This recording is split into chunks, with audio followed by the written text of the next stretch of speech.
Say it. I can feel Aaron sweating. Hello and welcome to Patch Notes, the podcast for your geeky gamer goodness. I fucking butchered that. I am your host, George. My in-game name is Covert, and I'm joined by the juggernaut, Aaron ABgecko, and his arch nemesis, Curtis Lordvuvuzela. Just for background, they don't actually hate each other, but they're quite close to Yes, we it. do. So, No. so you do. Hate. Okay, they do hate each other. Okay, anyway. Okay, fine. Listen, we're going to just fight for an hour, that's fine by me. But apart from the fighting, we're going to have 3 topics with an added bonus of About Us being the first episodes of both our podcasts. So we got Patch Notes, which is this one, the gamer one. And then we got Director's Cut, which is our films, TV, other geeky kind of shit in the background. So yeah, About Us to learn about us, really, obviously. So I'll start with myself. We're going to do platform of choice, favourite game, and how many hours you got in it. So my platform of choice is PC. I recently just built my first PC. So apart from that, I've always bought builds. Shut up. Just because you can't, put the parts together. The tiny little things in your tiny little hands. Anyway, I built my PC not too long ago. I probably spent about £800 on it. So I've got quite a budget build. But my favourite game is CSGO, so I don't need a high-end build to play CSGO. Plus, I'm not very good at it. I played it for I think it's 500, 600 hours now since beginning of when I went to university, so 2015. Are you good at anything? I'm not that good at it. I'm decent. I think I got to Legendary Eagle Master LEM in the old ranking system, so I was pretty good. Have you guys ever played CSGO, by the way? I don't know. Absolutely not. No, why I not? actually go outside sometimes. What do you mean go outside? Okay, look, just for Haven't context. you never leave the No, house? you don't. Yeah, exactly. So you can't say, I go outside because I don't play CSGO. Speaking of which, sorry, George. This motherfucker, I ordered him a gift for his birthday. Oh, so got and it. It came, and I brought it to him, and I gave it him. And this motherfucker, by the way, he just said, anything D&D or Magic the Gathering related will be great. So I got him a really nice hardback D&D book for a bunch of encounters and maps you can have in it. I give it him. He's already got it. So I was like, that's fine. I'll take it back and I'll reorder one you haven't got. Because he had 3 of the 4. I've ordered it. About 2 weeks ago, he told me to come and pick it up on a Monday. It's still sat in my bed in the Amazon box. I forgot. I think you should sell forgot. it. Stick it on Facebook Marketplace and let him He doesn't buy it. leave the house. He's not left the house for 2 weeks to come and get this gift. The only time you leave the house, hang on, the only time you leave the house is when you get big tasties. And how many do you normally have during an average big tasty release session or whatever we're calling it? My highest number is probably 15, 16. And how long is it out for in a go? Is it 2 weeks, 3 weeks? 6 weeks. 6 weeks? Roughly. Aaron's got a calendar for it. That I know that. You got a calendar for it? No, I haven't got a calendar for it. I bet you do. No, I bet you have one of those Monopoly, the sticker boards. I bet you have one of those on your wall. Half complete as always. No one's ever won anything from it. No, I'm right though, aren't I? Anyway, we're going off topic. Right, so PC for me, CSGO, 600 hours because I'm very good at it. Aaron, what's your platform of choice? Is the Xbox. I love my Xbox. I do play PC a bit, but Xbox is my jam. But I cannot tell you how many hours I've been on it. 13 years probably, but that's how long I've had my account, so I'm going to guess 13 years worth. So is that 360 times? Yeah, that's from 360 onwards. And have you always kept the same gamer tag, or have you ever changed it? I changed it, and I don't think anyone wants to know what I used to be fair, I think it goes, if you had PlayStation or Xbox back in the day, you had a shameful Xbox name. Mine used to be Little V, Big I, Beasts with 2 Zs, Big I, Little V, because I thought it was part of a clan. Just saying. It was awful. Now, mentioning clans, I'm pretty sure Aaron's was based off of a clan he made for his own little friend group, wasn't it, Aaron? Oh, wait, other friends, not us. There was SGC, which died. No, the one before that, it was Atom or something. Oh, Atom was Atom. I've had before that. I've had Cookie Fister. Cookie Fister. Wait, can we say that? Yeah, you can first a cookie You jar. could be, whoa, who said anything about a jar? You can't fist a cookie. Well, you But- can if you punch it. Moving on from the Yeah, moving fister, on. Yeah. Anyway, what's your favourite game? I want to say Halo, but I can't Which one? justify that anymore. I won't. Well, out of the won't Halos, my justify it favorite anymore. is Halo 3. Good choice. Reach Top is a G. close second. Oh, okay. Yeah, but fair I forgot enough. about that for a second. Though I changed We- it. Reach is best. We won't go Mm. into free for freeze mishaps. Oh, it's awful. But at the moment, my favorite game has to be Destiny 2. How many hours have you put in that, do you reckon? Because I know it's quite hard on Xbox. You hundreds, can go on the Destiny hundreds. thing, but how many? Hundreds of thousands of hours, probably. Hundreds I wouldn't of say thousands. thousands. That's a bit high. You've not I don't done a know. Lucy. I mean, I remember asking I'm her pretty after- sure. Oh, Jesus I'm Christ. pretty sure mine says a third of what hers is. I mean, okay, so just for context, Lucy is all of our friend, and she is like Destiny queen. She plays Destiny 2 all the time. And I remember asking her where we were out once, how many hours have you put? And she refused to tell me, so I looked it up, and I think it's something like 3,000 hours. And this If you was give like me a year second, ago. I'm looking at I've got my Xbox on I'm right trying now. to find out mine now. 362 days, 23 hours and 5 minutes. 362 days. 23 hours and 5 minutes. She's 55 minutes off being on it for 363 days. Tell her to That's log nearly a on. whole Is she year. playing it now? Yeah, she actually turned down the chance to go get food today so she could play Destiny on reset. Wow. Okay. Well, How do keep you us posted when we get over that 55-minute mark, if we make it that far. She'll be there today, likely. Yeah, should have been something. Aaron's is 110 days, 21 minutes. Wow. a I mean, that's lot. quite impressive. I mean, my brother, He said a third. when my brother played World of Warcraft, he had something like 500 days. It was ridiculous. So, I mean, that's quite impressive. So, Xbox, Halo, sort of, Halo 3 being your favorite, Destiny, and it's 110 days, or whatever you said. Curtis, what about you? What's your platform? I don't like this question at the moment Oh, here we go. because no, because I've always played Xbox. I've always loved Xbox and preferred Xbox. The console is better. It's a better console. But I got a PlayStation a couple of months ago and I can't leave it alone. PlayStation In is fact, the my better Xbox console. is- It's the better my console. Xbox This is is I growing will fight dust. you. no. Let's be real. Apart from Game Pass, PlayStation 5 is better than the Series X. All I'm saying. Not for Well, you do hardware, better and that's than my hardware. point. No, it's superior That's in my every point. single way. No, The UI is nicer. no. I'm telling you, no. No. Hot software. You're talking about software, and software exclusives, everything like that. It's better. It looks better. It looks prettier. The app is amazing. The Nah, UI, it's dead. brilliant. But the Xbox's hardware and what it is actually capable of Hello? is just better. We can still hear you, Aaron. It's fine. I don't know if he's, I don't know if he's I like don't know what happened there. I think everyone just had a Is it- stroke. just out of nowhere, like Curtis was speaking, and Aaron just goes, "Hello." It's like he wants to weigh in the politest way. But just say hello. That is raising happened. your hand in audio form. Yeah, it's like Aaron, I did say we can swear, so it's fine. You don't have to be so polite. But yeah, sorry, Hello? but you were saying. To be fair, I do agree. The Xbox hardware is superior in the fact of what is it? Quick resume.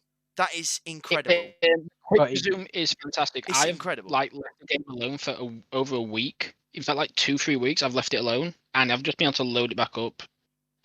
But Fine, instantly. the thing is with that, do you know what? I'm kind of backtracking. I do think PlayStation is better, but you are right because you couldn't do quick resume on a PC. Not with Windows. It just would not work. The amount of power and everything it takes now in the day and age of paying things like 5 million times more, you can never do that on a Windows PC. You couldn't do that on a Mac. I mean, you can't game on Macs anyway, but so It's that sweet SSD. I do agree. But can I You just? can game on a Mac. I'm going to end the argument with one word, okay? And this is why PlayStation is better.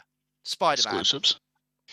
Okay, that's making me laugh because I saw a TikTok, and it was the PlayStation showcase versus the Xbox showcase or some shit, and Yeah.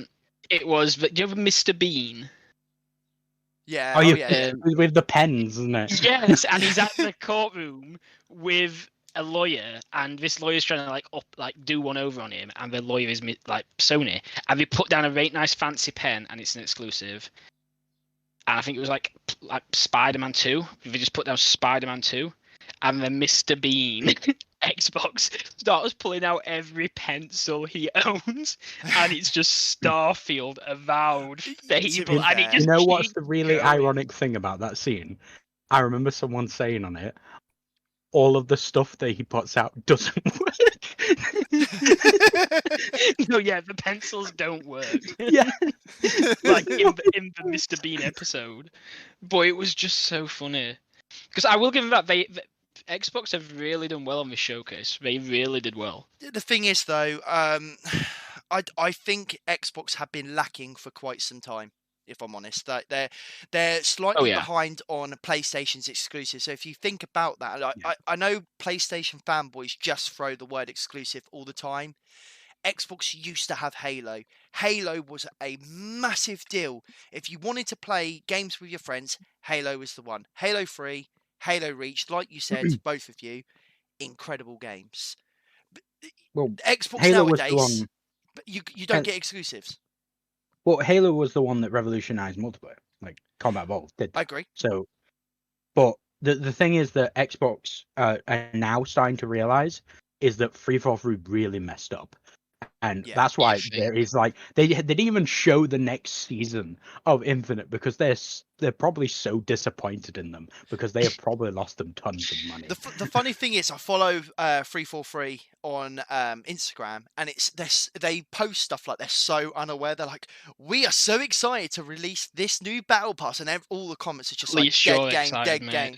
You know, no one's excited. No one cares. It's a dead game. You're flogging a dead horse. It's not going to work. But do you think, with the lack of exclusive now on Xbox, i.e. Halo is just not as what it was, do you think that swings people's opinion between PlayStation and Xbox now, that PlayStation does have the better exclusives? I think before this showcase, yes. Aaron? I have to agree that yes, I feel like PlayStation did have, it still does have really good exclusives. Apart from this showcase, though, this one recently was quite the first three like games that they showed, or like their three top contenders being Fable, Starfield, and Star Wars Outlaws. Showing those three, even though probably the Star Wars one won't be the exclusive. I was just about to say Outlaws is not going to be exclusive, is it? It won't be exclusive, but showing that in there and showing like the capabilities on the Xbox Series X with it, they showed some serious like games in there, but it's just whether they're going to live up to that. Avowed though, Avowed is a third game that they showed that is exclusive because that's Obsidian, isn't it? It's what Bethesda used to be. Yes, yeah. I mean, but is Obsidian still under ZeniMax? I know ZeniMax is kind of the big branch of Bethesda and co. That's the people that actually launch on ESO, Elder Scrolls Online and stuff. I don't know if they're still under the same branch. I want to say someone fact check it. I want to say yes. Someone fact check it. Did Xbox just buy out ZeniMax though? Like Microsoft, I'm pretty sure we just bought out ZeniMax. I think that was it ZeniMax or was it just Bethesda? I want to say it is ZeniMax, but that because it was billions, they took all wasn't their partner companies as well, didn't they? Yeah, well, that's what I'm saying. I know Microsoft own both Bethesda and Obsidian, which is why I know Avowed is the third exclusive I haven't will have been on about other than Star Wars. But I'm not sure if they are owned by ZeniMax. Okay, right. So this actually leads quite nicely into the first topic, which is chosen by myself. So you're welcome. Just before I start this, by the way, both of these guys shit on me because I took the easy route out by choosing Starfield as the topic. Okay, I've actually got a really good intro into it. So Starfield, of course, is going on to Game Pass, isn't it? And everyone could just download it or pre-install it. Curtis, ready for release. When is release again? 6th of September. There we go. Got it booked off. 6th of September. Good. But anyway, Star Wars, rightly so, being owned by Ubisoft. Ubisoft have that partnership. I don't think they're owned, but they have the partnership with PlayStation, don't they? So you can play basically every Assassin's Creed game on their version of Game Pass. Is it PS Plus? I think it is. Yeah, the PlayStation Plus, yeah. Do you think they will release Star Wars Outlaws as a kind of not free to play, but like a PlayStation Plus, because it's Ubisoft? I don't think so. will. I think Ubisoft are too greedy. I don't think they'll want money. I don't think it's just that. It's that Ubisoft, not Ubisoft. Oh, Ubisoft. Oh, sorry. Ubisoft have actually, like they've given the IP right, not completely, but sold kind of a deal with Sony to have all the games on their version of Game Pass. But this will be a completely different IP. So they have completely different ball game. They probably won't just sell and do exclusive to, or even do a special release to Sony unless they can get a good deal out of it. Especially if they can play both sides, which I know a company like that would love to do so. Yeah, I would like to say that they would release it for free because I want it for free. But at the same time, I do agree. Being Star Wars fans, which is all three of us, we will spend money on it. You put the Star Wars brand on it, I will buy it. If it's free to play, I will download it, of course, but I'll buy it anyway. I'm going to buy it. There's no question take my with money. it. Yeah, take my money, exactly. Disney, take it. Just rob me. They've been robbing us for years. Yeah, they literally have. I'm paying for Disney Plus. When's the last time I watched it, you ask? I don't know. This is the thing. It just sits there like a gym membership. But I've been meaning to rewatch Ant-Man for months. but yeah, so we're saying that we don't think the Star Wars game Outlaws will go onto PlayStation, but Starfield anyway. You can pre-order it, and it's not an Xbox exclusive, is it, or is it? Starfield will be exclusive, yes. So okay, by Bethesda, and they own it. Obviously you can pre-order it, but with Game Pass you get it for free in terms of it's just the standard edition, right? Yes. I'll tell you right now because I've got it installed. You can pre-order a version for £90-something, which comes with a digital deluxe package. Oh, that's like the digital premium edition, isn't it? Yeah, so basically you get the basic game through Game Pass of Starfield just given to you. Yeah. Or you can pre-order. Oh no, you also get the old Mars skin for free, which is just the pre-order bonus. You do get that if you've got Game Pass. You get that pre-order bonus. Okay. Of an extra skin. For $99.99, you'll get the game, that pre-order skin, plus the premium edition content. Now I'm pretty sure when I saw on the showcase that premium edition content was 5 days. Yeah, 5 days early access. Yeah, and then you get old Mars skin pack, which you said obviously you get that, but laser cutter, deep mining helmet, deep mining pack. You get a expansion in that as well on the premium edition. Oh, sweet. Yeah, so when it releases, it says, and then you get the Constellation skin pack. And also the digital art book and original soundtrack, which, be honest with me now, have you ever pre-ordered a game, got a digital art book and soundtrack, and ever listened to it and gone through it fully? No. I think it's an empty thing to say, oh, you get an art book. It's different if it's physical because you can display it. You don't have to look for it, but it's cool to display. Same with a soundtrack as well. It's cool to have. But digital, it just go into some file on my iTunes because I still use that. And yeah, it'd be gone forever. But the thing is that you do get is you still get collector's editions. So the version of this will be the Constellation edition. Constellation, is that the way to say it? Yeah, edition. So obviously you get everything in the previous packs. You get obviously the expansion and everything like that. You get the digital art book and soundtrack. Yay! You get a steelbook case, a patch that you can sew onto things. Which again, I think they included some in Elden Ring. I don't use them. You can't really display them either. But anyway. You do get a watch, though. It's a smart watch. I have seen that, yeah. And I thought, okay, I don't really go for pre-orders. I don't really go for collector's editions because if it's a statue, okay, it's cool. You display it, that's it. Like Skyrim, for example. That pre-order bonus was cool. You get, is it Alduin? You get as the statue, I think. The dragons, so it's one of the dragons, isn't it? It's one of the dragons. They're the main two ones. Yeah, so it's one of the dragons. It's cool. When I considered when I was younger buying that, or getting it as a Christmas present, but it's not practical. I was going to say when I chose this topic, before I even looked at the pre-orders, because I knew it was going to Game Pass, is there much point getting a collector's edition nowadays? But you get a smartwatch, like a It is a specially pretty designed. fancy smartwatch. And the thing is as well, they designed the box that you get it in, which is like a steel case, I believe. Or it looks like a steel case. They designed it off the same box they would give to astronauts at NASA. I think that's cool. Yeah, I thought that was cool as fuck. Like, wasn't it based off like the things we bring like specimens and shit back on? Specimens, like it's some alien throwback. Could have Area 51. No, I thought it was pretty fucking cool. To watch it, cool. Apparently, like the watch looks like the watch you get in the game as well, doesn't it? Yeah, it's literally the one that you get from an NPC at the beginning of the game. So it's the one thing is I don't know is like obviously it's not a Starfield watch. It's someone's watch with a Starfield skin over it. Who makes the watch? What's the OS on it? The operating system on it? And you know, how far can you take it? Is it just going to be one of those cheap ones that you kind of just have in display, or is it actually going to be practical? Aaron, if you pre-ordered this, would you wear that watch?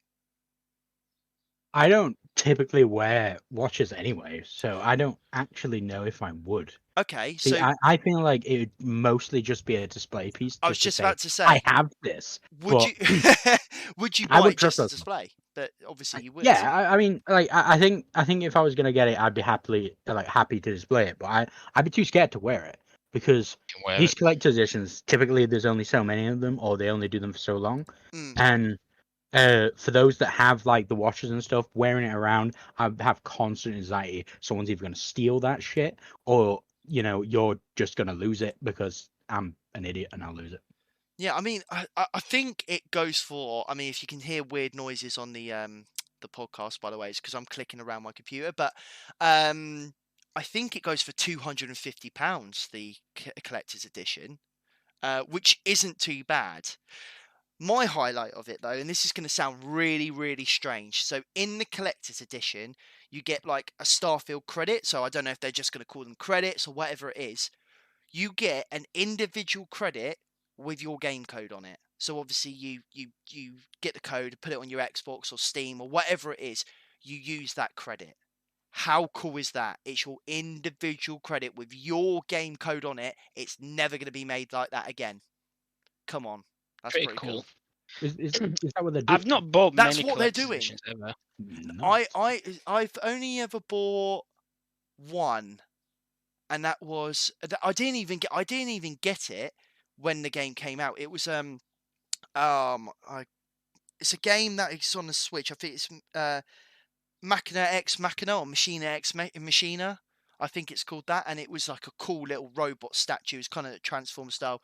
It was an awful game, but the model looked cool, so I bought it. But personally, with this one being £250, you get the cool credit, a watch, a patch, the box for it, the game, the expansion pack.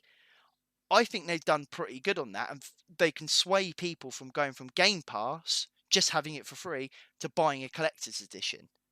Would you buy a collector's edition if it was cool enough, even though you've already got the game for free? Because we all have Game Pass.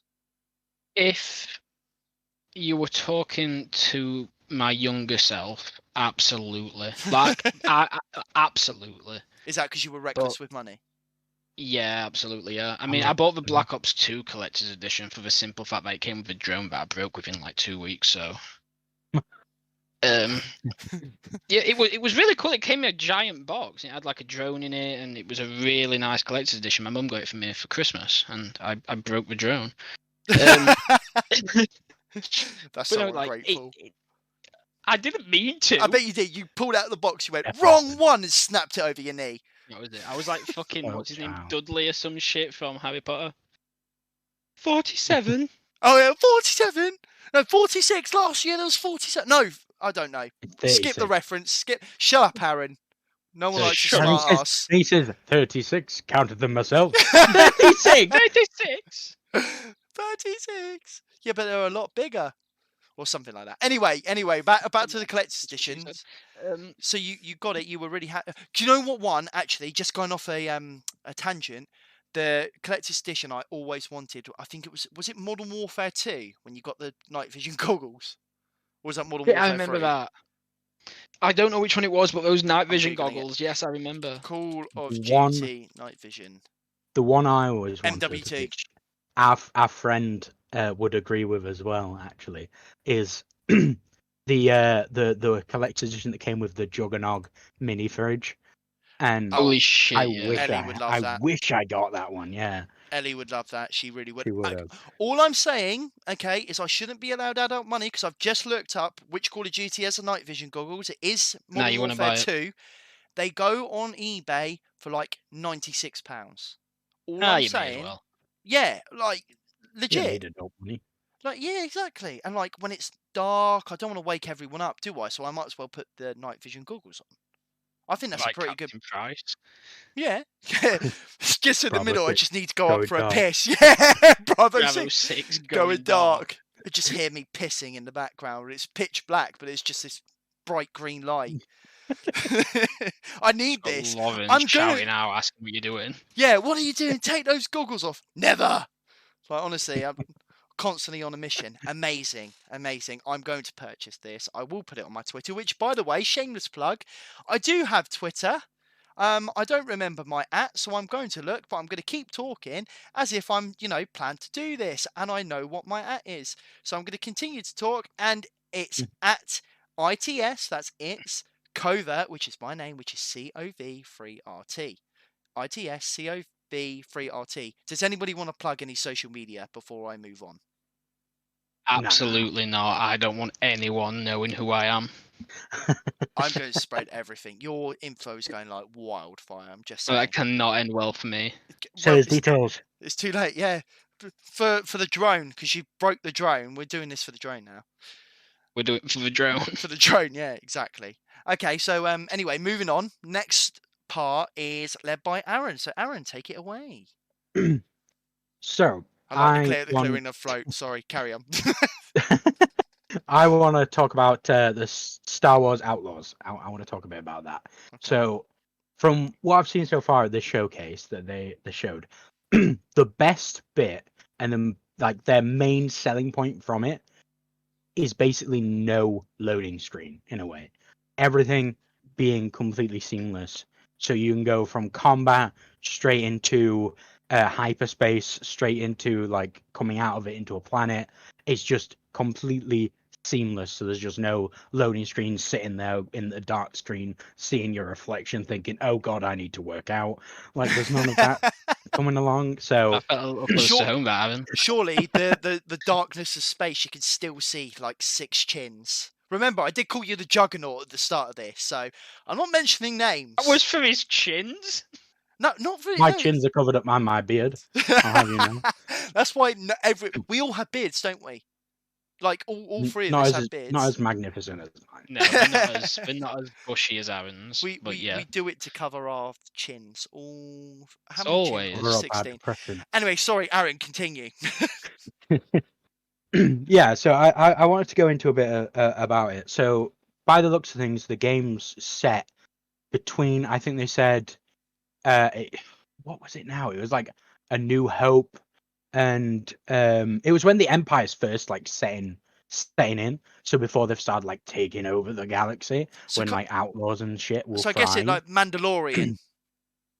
Is that Mandalorian set after the Empire's fallen? This is when the Empire. Oh, of course it has. Yeah, sorry, my bad. Effect. So it's between episode 3 and episode 4. Okay. So that it's kind of set between there, where everything's kind of like unstable, and a lot of outlaws are really just thriving. And the main interesting bit for me, which is completely just like weird, is that one of the main characters, by the looks of things, is going to be a commando droid. Which I was like, whoa, that's going to be cool to have like, because usually these guys are the enemies. Yeah. Usually these guys are the droid, like the B1 battle droids. About to say commando droid. You're talking about the rebel droids, right? No, like the commando droids that were in the Separatists. Yeah, you can play. Yeah, that's what Battlefront 2. Yeah, that's what I meant. Separatists. Yeah. So you see it. One of those is like sat with you, like as your co-pilot and your like friend. No. And then you've got like your pet, or your companion is what looks like some kind of alien axolotl, and it looks so adorable.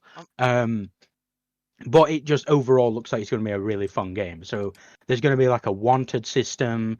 There's going to be space combat, normal combat. It all just looks like it's going to be a very nice, different twist on how the Star Wars universe develops. Usually, we see a lot of stuff to do with the Jedi. Even Mandalorian, we got a lot to do with the Jedi there. But in this, it seems like a lot of that is not going to be involved. It's going to be about more to do with the people, a bit more like what Andor was, but you see a bit more with how I did like that. How like removing the whole Jedi thing, which is nice. It's fleshing like out the outside world of it. beyond the Jedi. Yeah, exactly. It's funny you say that, because one of my favorite games, even though it's kind of still to do with Jedi as such, I guess, is Republic Commando. You don't see a lightsaber, I don't think, at any time. And it is just an awesome game with awesome troops, with awesome story. I think this could go the right way, and I do agree. Just keeping it away from the Jedi and the lightsabers and even the Sith. Maybe a little nod to it will be cool. Well, there'll probably it's obviously be there's a lot the of references and acknowledgement stuff. that they're there. Yeah, so from what they were saying as well is that the entire place is going to be open world, which is what makes it completely seamless. So making it so there's no loading screens and such, and making it completely seamless gives that effect of an open world far better than you walking in a door, seeing like a black screen fade in and out, and then suddenly you're in this room. There won't be any of that. You'll just open a door straight through. I'm not trying to shit on you, Aaron. I'm not trying to shit on you, because it is very good, and I love games that do that. But God of War's been doing it for so much longer. And No Man's Sky. Let's not forget that. It started off as a shit show, but it is good. No Man's Sky. It's got a special place in my heart. But it did have loading screens, and I'm pretty sure it still does at points. No. Well, is there loading screens hyperspace? Because I'm not being funny. I'm happy with that. No, the hyperspace isn't loading screens. I think that is a cool animation I do. I think Star Wars will use hyperspace as their loading screens, which is a really clever idea. Will be, yeah. It'll look like it's not. It for years. Yeah, gaming companies have been doing it for years. Like when you go through cracks in walls in like open world games, you have to like shimmy through the cracks in the like cave. That's a loading screen. I've heard this. Yeah, it takes away the background behind you or the mission behind you, and then you go through, which is they get rid of what's behind and they render what's in front using that extra space. And it is really clever. It's basically what go on. They render depending on the direction in which your character is facing or your camera's looking. Have you ever seen that video on Minecraft when the guy looks and you can see like the chunks just pop up and then behind him it's just black? Yeah. That's what I was going to say. It's render distance as well. Like they usually try and render in front of you just to make it look better. It's nicer. It's have they said, Aaron, you'll probably know this, have they said on Xbox or consoles across both, is it 30 FPS or is it going to be 60? Is it going to be options? Do you know? So for Outlaws, they've not made an announcement on what they're locking it at. I think the only game I know from the showcase is Starfield. Yeah, 30. They are locking that at 30. Xbox. But then again, it does look beautiful. Yeah, exactly. And the thing is, I don't. Is that 30 at 4K as well? It is. It's 30 at 4K. Everything else is optimal. Okay. I still thought the reason they said it was 30 is because they could do 60 and higher, but they couldn't guarantee consistency with other aspects of the game if that happened. Like there might be texture popping and shit, and they didn't want that. So they said if we cap it at 30 and lock it, we can make sure it's a consistent experience rather than it being a bit buggy or glitchy with the graphics. Yeah, that makes sense. So you're obviously, Aaron, you're excited for Star Wars Outlaws. Are you going to pre-order it? I most likely will when I can make sure I have the money for it and I'm not poor. But yeah, I would definitely like to pre-order it. It looks like it's going to be an amazing game. Who made Jedi Survivor and Fallen Order? EA BioShock. So BioWare, not BioShock. Is this the first Star Wars game outside of EA since kind of like the takeover? For a long time, yes. Because this could be risky. Which, by the way, Aaron, I did look up the Commando droid with the character. It's wearing like a cool jacket. It's kind of like Han Solo style. looks sick. So I'm imagining it's going to be obviously reprogrammed, a bit more of a personality, which is good because the B1 battle droids anyway have a good personality. You know, through the Clone Wars, especially the cartoon series, they have a really good personality. So if they keep that kind of nod to humor in there, it will be epic. It looks They epic. did that in Jedi Survivor. Oh, do you know what? I haven't played that. I say I'm a massive Star Wars fan. I am. I haven't played Jedi Survivor. That is my one worry for Outlaws, not being able to live up to Jedi Survivor, because Jedi Survivor is by far the best Star Wars game we have had in a very long time. But it's not like Aaron said at They're the not start, having comparable. I know you can compare them because they're from the same universe, obviously. But like Aaron said, to have the technology of going from one place to another without any loading screens, and it being in the Star Wars universe, which I don't know, are you going to be locked into one ship maybe, and that you have to use that ship, or could you get the Naboo starfighter that Mando has, for example, or like an X-wing, a That repurposed beautiful little X-wing? beast. See, Because I'm not sure if they've released details on that. If you can, how the ships are going to work at the moment. I don't think they've released massive details on that currently. I think what I keep seeing pop up is literally just them trying to sell the whole open world thing. yeah, Because they're trying to say that it's going to be the first full open world game because it doesn't have those loading screens. It will become the first complete open world game. So that's That what is they're a trying to sell What with proper it. about Ubisoft cliche. but how about Minecraft? Fucking isn't it? Minecraft, Well, do you know what I mean? Like, That's open world, but it's different, isn't it? Like that. I guess that's The it's like a not imagination story in survival driven. Minecraft. game though. That's like Not different. only that, but it's not already got buildings and everything built into the Technically, game. it does have loading screens because you have to load to get into different Oh, dimensions. here we So go. No, guys got a point. But That's the Curtis, loading you actually screen. make the best point of it, I think, in terms of that. With Minecraft, every time you load a seed, it is completely random. It loads up, nothing is set in place ready. Where in, Star Wars games like Outlaws, if you go to, let's say, Tatooine, the same Tatooine's going to be there when you go back. It has to be loaded because it's not just going to be randomly generated, which is, if you have a fast enough system to do that, it's easily done within reason. You see yeah, it all the time. This has I got know we keep set going back to it as areas. well. I know we keep going back to it as well, but you reminded me when you said like going to Tatooine is just going to be Tatooine. Going back to Starfield, like we have multiple times now. Starfield's worlds are going to be like that. You could go to the same planet as your friend, but it will render differently. You won't yeah. have the same Well, experience with someone else in terms of what's there when you land and whatnot. So I I don't know think if that's I the like reason they're that. not.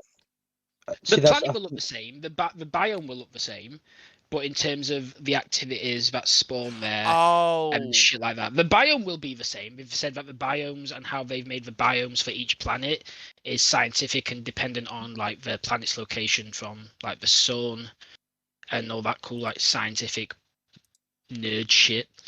But the activities and stuff that you find on the planet will be different. So the biome, the fauna, the flora will all be the same as okay, your friend okay. going there, but the things you do will be different. I changed my answer. I like that.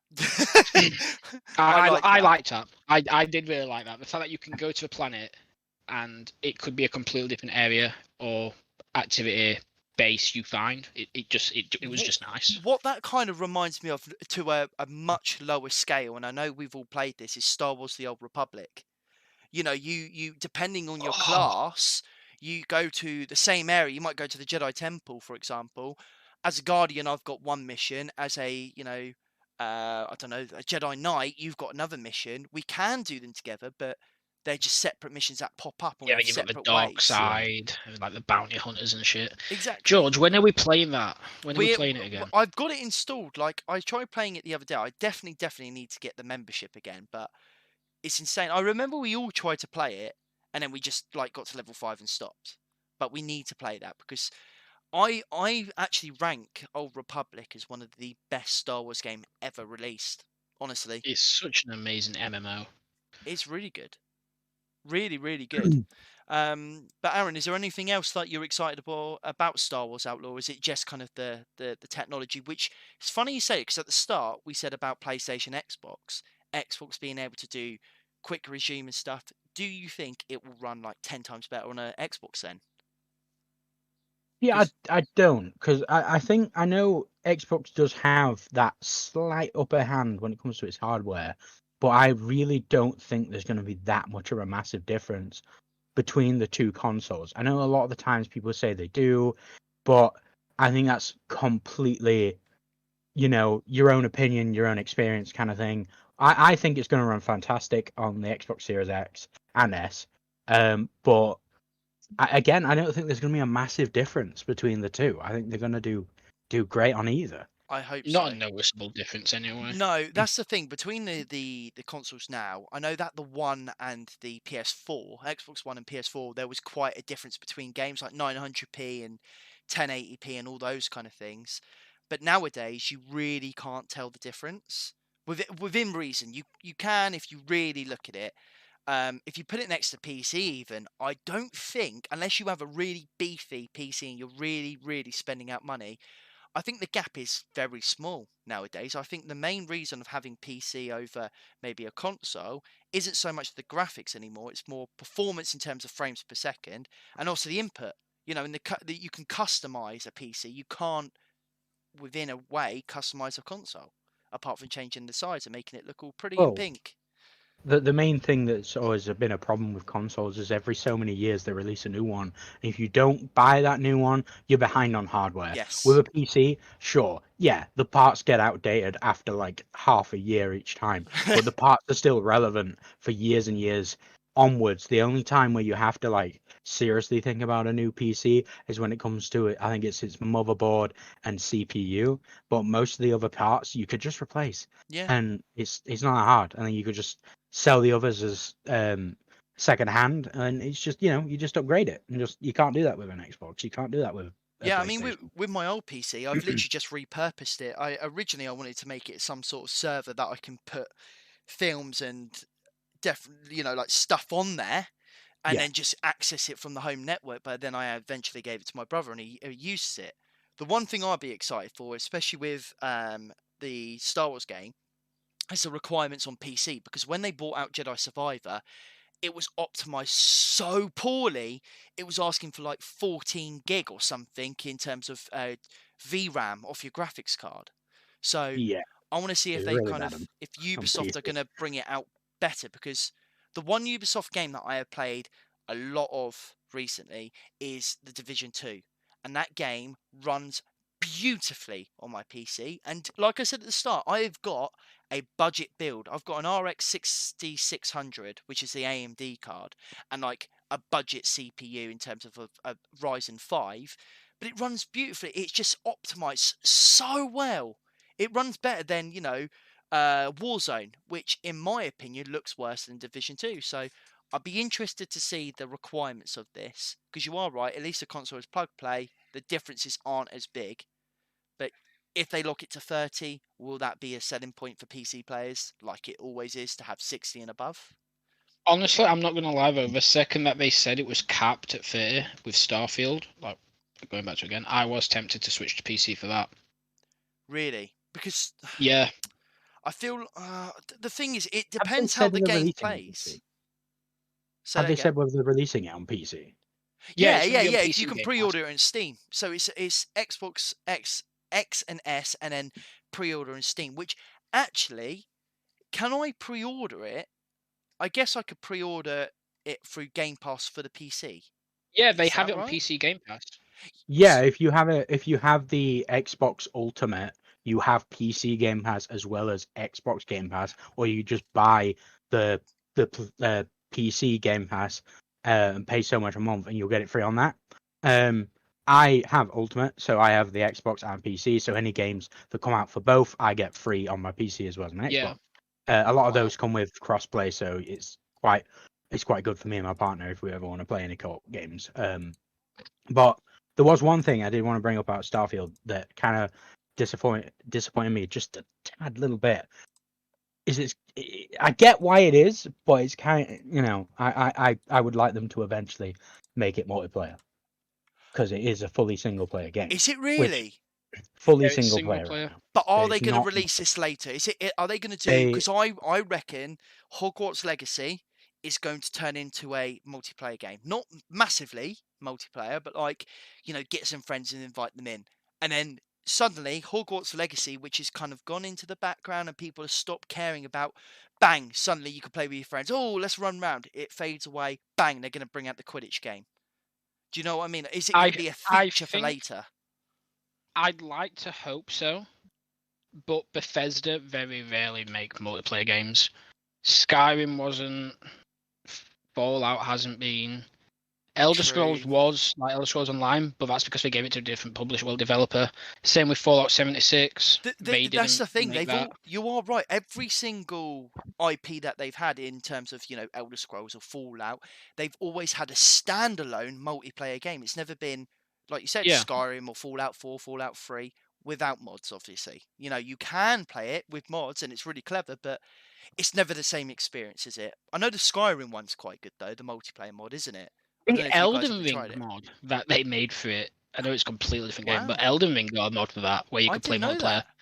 Yeah, it was really it worked really well. It was a little buggy, but it worked pretty well. Also, just on a side note, again, I mean, we're just dotting around all over this place, but I've just put something in the Discord. If it's going to let me send it, I've just got to write a message with it as well. Have a look at the Starfield controller and headset. Holy shit, yes. I loved them. How good does it look? Not so much. Like, the headset, not that bothered about. I like my SteelSeries headsets. They're comfy. Yeah. They're really high quality. Love them. SteelSeries, sponsor us, please. Yeah, I was just about to say sponsor us. See, we need microphones. With the controller, as much as I love Xbox, unfortunately, the controllers do not last. Not just that they're elite, I just do not trust that. It's like the Nintendo Switch Joy-Cons. Yeah. As soon as they develop any kind of drift or like a button just stops responding as quickly, that's it. The controller might as well just be thrown away or put together dust. And unfortunately for me, controllers, that happens with a lot. And I have to.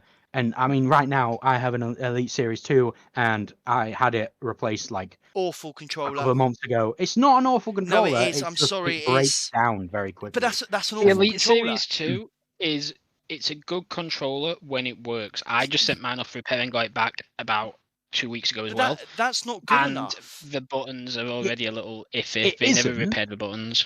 It isn't good. It isn't. It really isn't, especially for people who buy it on a one-off. But that's why you need to be smart. That's why you need to get the insurance. Because you get the insurance, you're going to send it off for free and then bring it back. They don't increase your premiums. They just go, you get like so many free repairs a year. I think it's like 3 of them. And you just send it off. They'll just go, yeah, there's something wrong with it. Okay, here's a fully repaired one, or they'll fix the one that you've got. And there you go. You got. George, this guy hates me, right?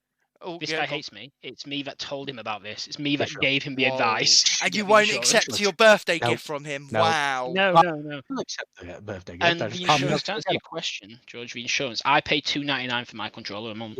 Yeah. And I'm pretty sure ours is the same, because you went through D&G as well, didn't you? Yeah, I also pay my insurance. How much is the Series 2 controller on its own? Like, if you pay it outright? 160. That's not good enough. I'm sorry, but you got to think back to the 360 controllers, because I think we all have 360s. The amount of beating that those things took, the constant replacing of batteries if you had without the battery pack or whatever, and they survived. But £160, lovely, well-built controller breaks, and you have to buy insurance for it. It's ridiculous. It is. No, I agree. I agree wholeheartedly, but it is a good controller when it works. The customization that you get with the controller and like the so many playable styles and stuff you can do with the controller is just so good.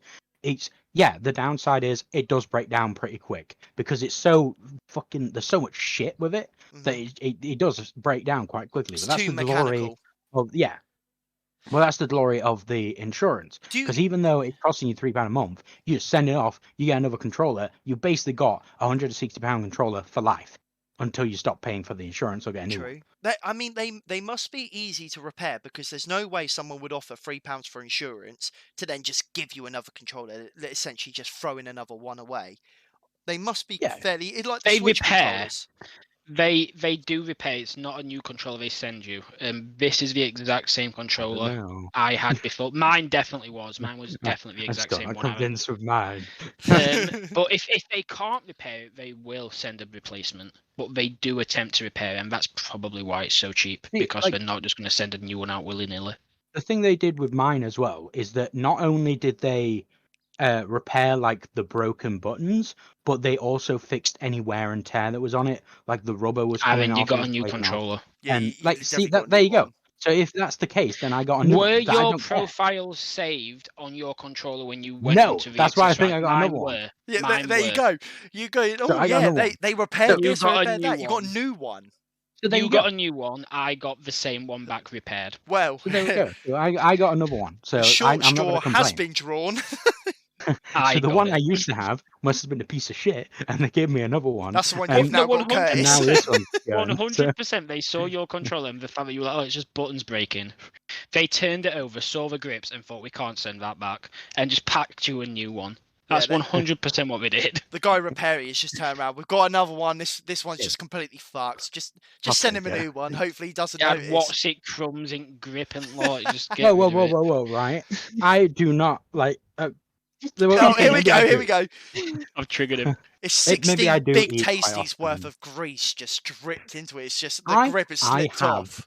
I'll have you know, I have a sweat towel with me for when I get warm and when I get greasy fingers to wipe down my fingers. So instead of putting grease on them, George, he puts a combination of sweat and grease. which I've heard. I mean, by the style of the Xbox controller losing its grip, it sounds quite acidic, like it's burning things off, Aaron. So you need to. Aaron's pH is off. His pH is off. Okay, basically. So long story short, Aaron, don't buy the Starfield controller; it will break. I will get it to display.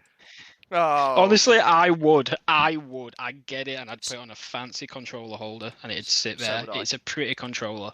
So would if they made it as an Elite, I would have bought it. No, it'd just break, and then you have to buy like £6 worth of insurance. It's a fancy controller. Oh god! Right, before we start fighting, we're going to move on to our final little section there, which is chosen by Curtis. So go ahead, Curtis. Oh yes, with Avatar. I completely forgot about Avatar. I got too stuck on Starfield. It's all I've been thinking about for the last hour. But no, because Avatar was introduced, wasn't it? Yeah. Avatar: The Frontiers of Pandora. Yes, it looks amazing. Looks beautiful. Honest to God, it is one of the prettiest games. I know that they said like on some of the footage, not in-game footage at the moment, because it was like some cinematics. But if that is what it comes out like, it looks beautiful. It is so pretty. They actually worked with James Cameron on it as well, and which makes me happy, because it's funny you say about the game looking so beautiful, and it's the most beautiful, because think back to Avatar 1 when they released that, it was the most beautiful film. It was like 2009, was it? 2008? Yeah. It was 2000 and 2009. 2009, I think it was. It was definitely 2009, not tens or anything like that. But it was beautiful. And now, if they can do the same with the game, which I know they have had another Avatar game before this, which controversial, I loved that game. It was such a good game. I loved it. Because you play as the Na'vi and also the humans as well. Not only that, but you could play as a human helping the Na'vi. You could play as a human helping the humans, or you could just play as a Na'vi helping the Na'vi. They won't give you the option to help the humans if you were a Na'vi. But yeah, it was really well done. Even the multiplayer, I really enjoyed it. I loved that game. I really enjoyed it. But yeah, so Curtis, what are you most excited about with the Avatar game? You say it looks so beautiful and everything. It looks beautiful, but I am a massive Avatar fanboy. I loved it. I know a lot of people like hate on it and like, oh, there's no real story. But it's a beautiful world written by James Cameron. I know James Cameron. Yeah, James Cameron, I know he's got a bit of a James Cameron sponsor us. I know he's got a bit of a rep, but Avatar 1, phenomenal. Spent 15 years making it. Avatar 2, amazing. Way of Water, fucking. I thought the part of the middle bit was just a bit cringy and a bit drawn out, but it does all come together at the end. It kind of lost me in the middle, but the beginning and the end, perfection. I think a big thing to remember with it is they are still developing the world. I know they've got like 5 movies planned, so I think James Cameron at this point is still trying to develop the world of Pandora over just telling story as well. Like he wants people to see what Pandora looks like, what happens here, and everything like that. It's a nice way to build lore into it. Other than like, the only other option I saw for him, if he didn't want to do it that way and put it in the film and bore some people, was doing what fucking Tolkien did and writing the whole fucking, what was that book called again? For the Lord of the Rings, he wrote like a whole. He wrote like a whole Bible, basically, didn't he? Yeah. For Lord of the Rings lore. Yeah. That couldn't be in the movies. Do you know why I'm going to tell you to stop right now, Curtis? Just to speak about it. Even though I know I do, and I bet you two guys do as well, we have to save Avatar, the movies, for our Director's Cut podcast, because if we go on a tangent, we'll be here for ages and everything. We'll be here forever. Exactly. So, if no, you want throw to hear me more on about anytime. this, Throw me back on track. If you want this conversation to continue, you better come back for Director's Cut and listen to us three speaking about movies. Another unshameful Don't plug. be greedy. We're speaking about games right now. Anyway, Curtis, continue. Yes, Avatar, the Frontiers of Pandora, the game. The game. James Cameron, sponsor us. Sponsor us, James. Yeah, so what are you most excited about? It's open world, which just gets me straight away. I love my open world games. I mean, one of my favorites is The Witcher. Love The Witcher. Fantastic game. Mm-hmm. But I like how it's going to be made in line with James Cameron's production team that make the movies, which means it's going to fit with the lore. It's not going to be something standalone. It's going to fit with the lore, and it's based in I think they say it's based in the west of Pandora, somewhere we haven't seen yet. So they're able to actually build a world up however they want. Like they've got a bit of artistic liberty with it, which is going to be really nice. It's not just then contained to what James Cameron says. So do you reckon if it's set in like a different part of Pandora, do you think they'll ever visit it in the films as a nod to the game, or do you think it will always stay separate? No, I think it will, because we've already said that the game is based 15 years after the first movie. Okay. I think the whole premise is the RDA, the humans, took a bunch of Navi kids, like they kidnapped a bunch of kids. Oh no, this is starting to sound like Halo. Yeah, they kidnapped a bunch of kids and basically did Halo. And a strange-looking doctor called Dr. Malsey is creating some super Na'vi super and being soldiers. A great mother figure. Great mother figure, yeah. But yeah, they took the kids, made them into like soldiers for the people, and then when obviously everything that happened with Jake in the movies and what happened there, they went to kill these kids that they've been training, but some of them got put in cryo sleep and woke up 15 years later, and you were one of those people. The game's co-op as well, which has my balls tingling. Just only one person though. Is it one person? It's just two-player co-op. It's two-player co-op. I think, well, I guess in Avatar the films, it's always Jake and his girlfriend. I don't even know her name or wife. His or whatever. girlfriend, Natiri. Yeah, the name's okay. Natiri. All right, you sorry. uncultured swine. Oh, here we go. Triggered. But it's always like partnerships, isn't it? It's always two people running around together. If you think about Jake and Natiri's kids, they're always partnered up with someone. Well, the whole premise of the films has been, hasn't it? Like the bond you have with family and the bond you have with what's around you. So it kind of makes sense. I was down for it. So I guess co-op in this sense does work. Is there any rumor on kind of like a multiplayer mode like the original Avatar game where it's just 5 versus 5? I don't believe they're doing that. I could be wrong. If I am, correct me. But I'm pretty sure they're not. I'm positive it's just. Yeah, I'm pretty sure it's just a single / co-op based story. That's fine. Open world, and it's going to be very from what I've seen and heard, it's going to be Far Cry. Yep. Far Cry co-op, that sort of style, where you load into someone else's world and you play with them in their world, and you can go on their missions with them, and then if you want, you can jump back in yours and pick up where you left off. That's cool. Have they said if it's first or third person? Both.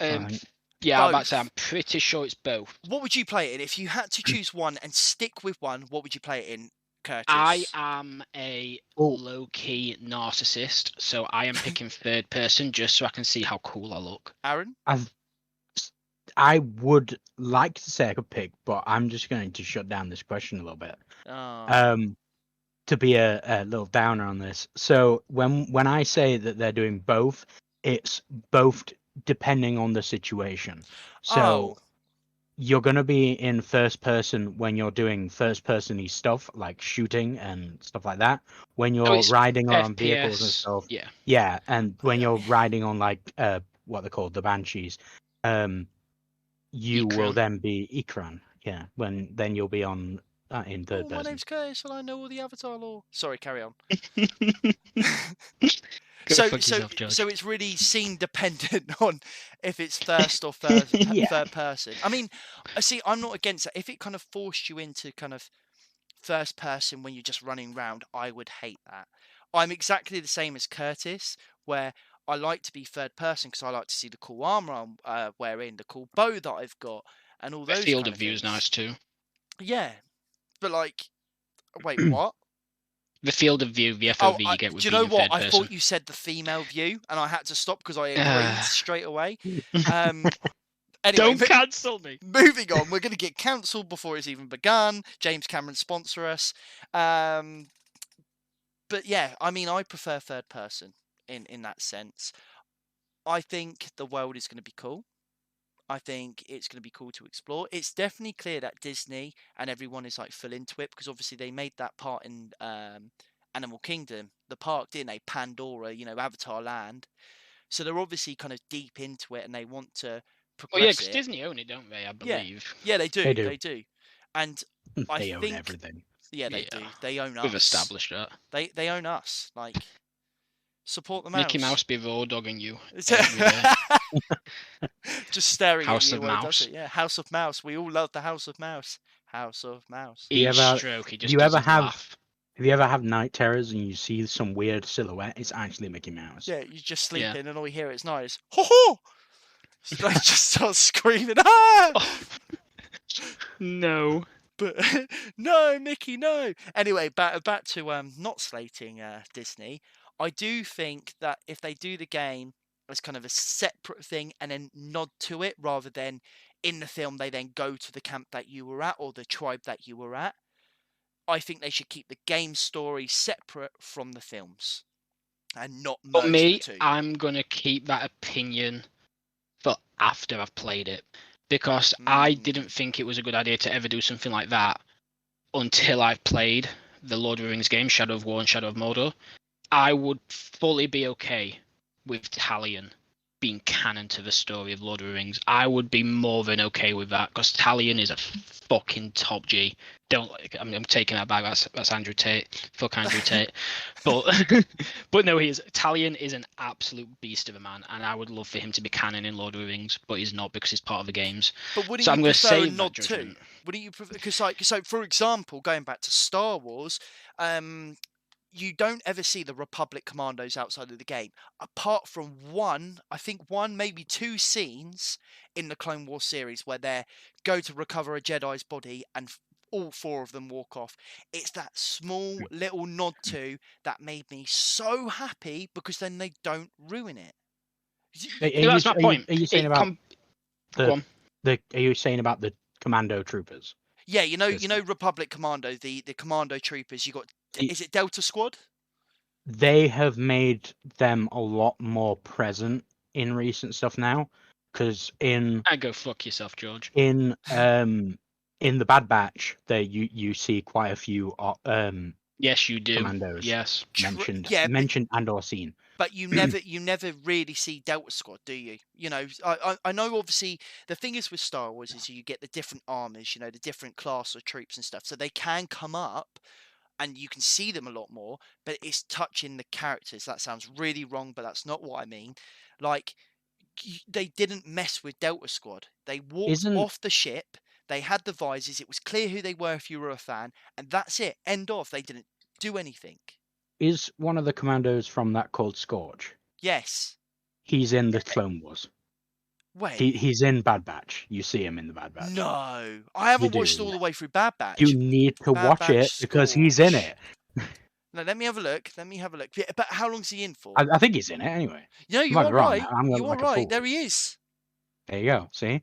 So they did. Oh. See, you're chatting absolute. Now my argument is no, he's not chatting. His argument's still valid. It's just that his example's ruined. My example You've is ruined ruined. his Why example. did you say that? I was onto something really good and I felt really clever, and now you just fucked me over. But yeah, back to what we were saying about Avatar. I prefer a nod to than I would.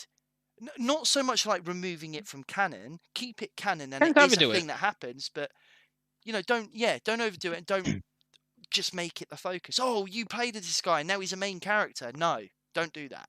No, don't. No. I'm against that. No.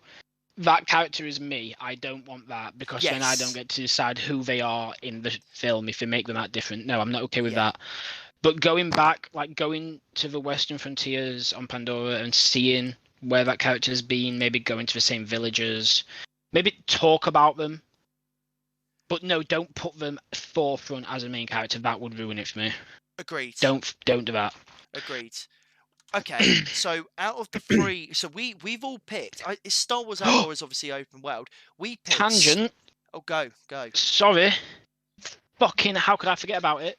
The Cyberpunk Phantom Liberty DLC also got a release date and a trailer. We could go on about that stuff for a long time. We actually can. That is for next episode. Save it for the next one. Save it for the next one. Tune in next week, folks. And that's the end. We just end it there. That's it. Done. Bye. Done. So the question I had is that today, by no fault, because what we did with our podcast is we just said everyone pick a topic each and not say anything, so we could just have a normal chat. I picked Starfield. Aaron, you picked Star Wars Outlaw, and Curtis, you picked Avatar. They're all open world. Which open world are you most excited to explore? Starfield. Aaron? That's a hard question because So I'm gonna go through each one just very briefly on how much. You're writing an essay. Okay. Yeah, I'm writing like a 20-page essay. So Starfield, I'm excited to see how that's gonna work because it's a whole new world. It's not existed before. Everything that's gonna be in it is new, and I feel like that is gonna be such a great experience because you're not seeing any references from anything. You've got no groundwork from previous IPs. It's a whole new experience. Like yeah, everything's new. Yes. But Star Wars, excited for that because you're going to see all the little Easter eggs and stuff, and it's going to paint the picture of a bit more lore. So everything you discover is going to be like, whoa, I didn't know that. That's interesting. I didn't know this was going on. That kind of thing.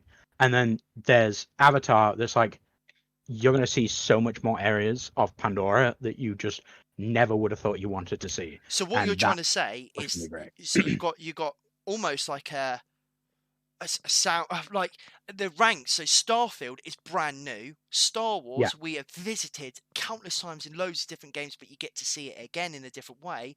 Avatar is kind of that middle where it is a new experience being on a different part of Pandora, and we've never really explored Pandora in games.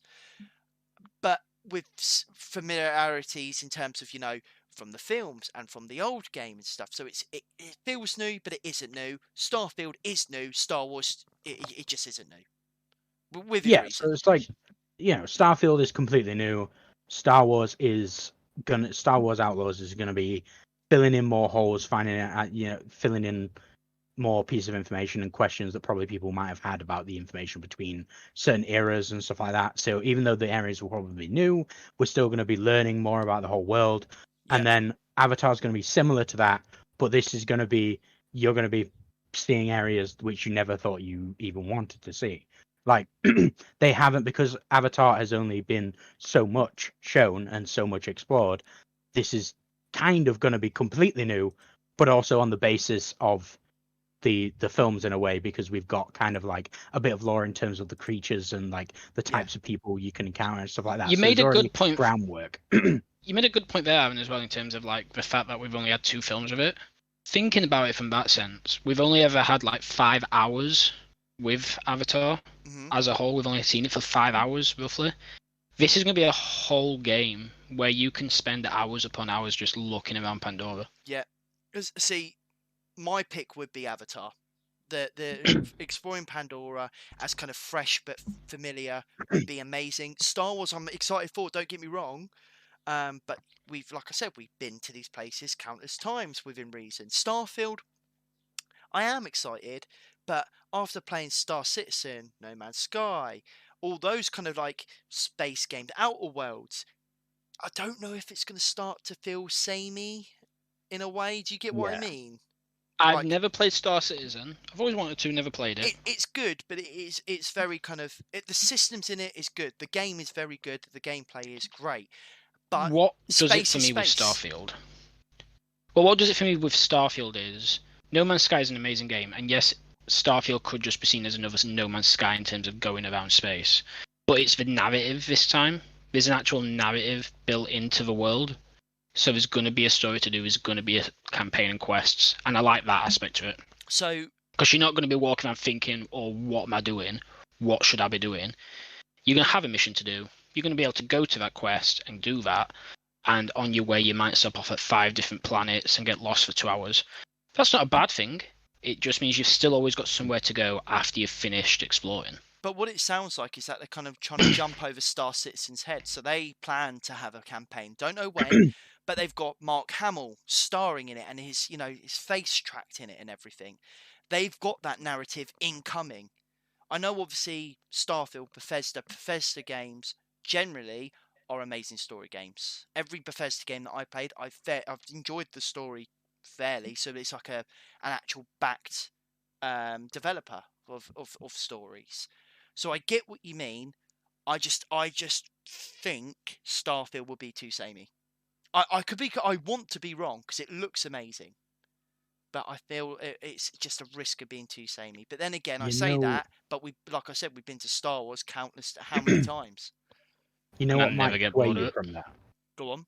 The fact that you can board people's ships and kill them all. Holy shit! Yes. So, how multiplayer is Starfield?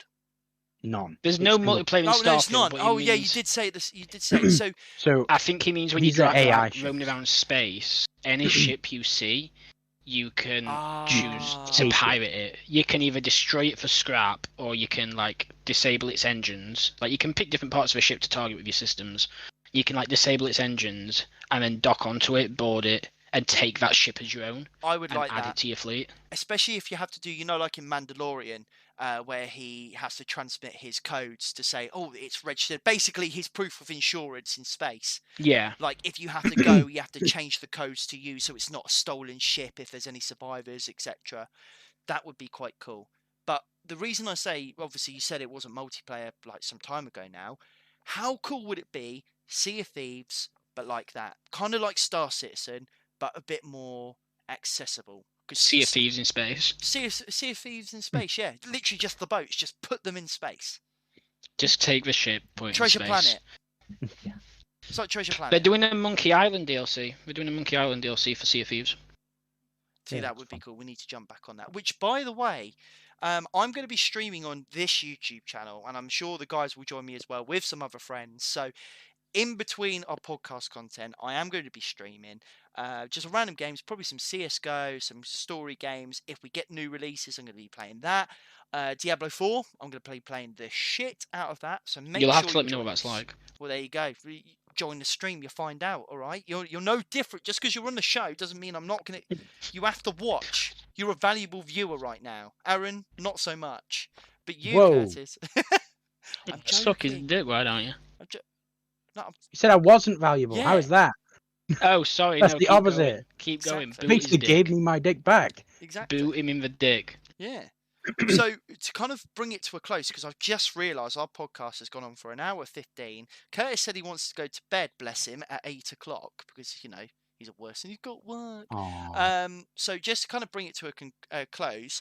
So Starfield, Star Wars, Avatar. Aaron, which one is your favourite? Only one that if you had to get rid of two. No, actually, let's do it a bit different. Need, greed, pass. One of them that you absolutely need to play. One that you think, I'll play it when it goes on sale. And one that you get rid of. Aaron. I think I could live without Star Wars Outlaw. Wow. I think I could go on living without that. Like I'm super excited for it, but I reckon I could. So you're passing on Star Wars Outlaws, okay? Yeah. I think Starfield is the one I really want to play the most. So you're needing on Starfield. So that means you're greeding Avatar. So you're not too bothered. You'll wait till it's on sale. I mean, fair enough. Curtis, same question. So need, greed, pass. Starfield, Star Wars, Avatar. I haven't basically read my mind because I was going to do the same as him.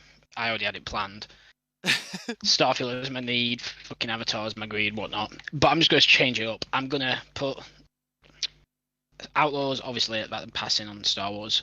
Not obviously, I love Star Wars, but I've had my fix for it recently. I can live with that for a little bit. I'm getting the theme that Star Wars has probably made too much stuff. No, I will keep lapping it up. As long as they're making it, I will do it. But if you're making me choose between the three, I'm going to be different from Aaron. I'm going to say Avatar as the one I need to play. Is that just because it's Aaron, or is that your personal choice?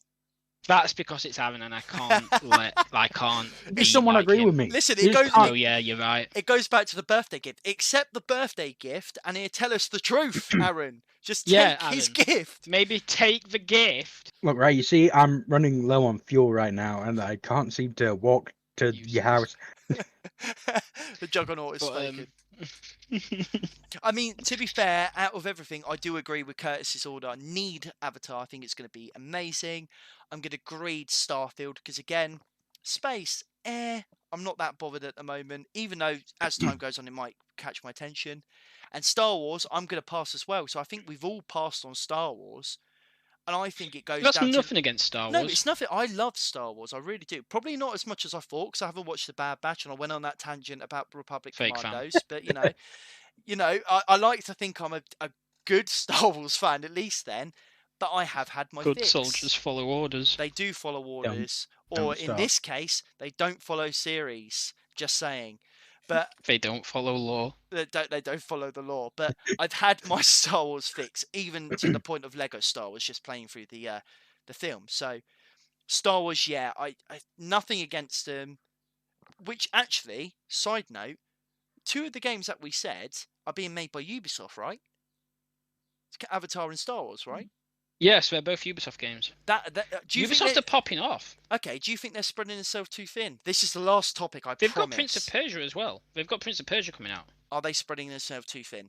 Yeah, they always do. We will see when the games come out, because if they come out and there's so much problems and they've got with them, Assassin's Creed, just saying. Assassin's Creed, yeah. I forgot about Assassin's Creed. That thing stopped being fucking relevant after Origins. Yeah, we're going to have to end it right now because otherwise I will go on an hour topic about Assassin's Creed. All I'm saying That'll be next time. Find out what happens in the next exciting episode or patch notes. Shall I just end it like that? Because I think I should. I mean, silence means everything. Yeah. Right, we're ending it there.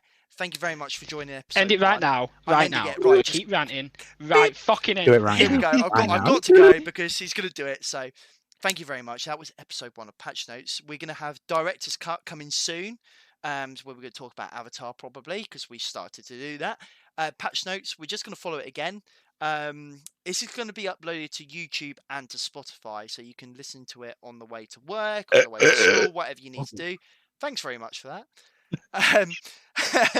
I've lost my tangent. I've lost my train of thought. It's going to go up onto YouTube. We value any comments because I can imagine that it's kind of been all over the place, this one.